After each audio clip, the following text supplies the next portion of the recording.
Lumaki akong mahilig sa baboy.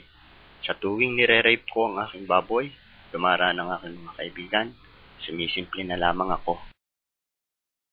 Naging puspusan ang paghahangad ko na sana makatikim naman ng tao. Sa Makati, naghanap ako ng marirape sa hospital. Sa Makati, mahal ang mga babae. Magtiis ka na lang sa baboy. Doon, wala ka pang sabit. Okay, balik baboy ako.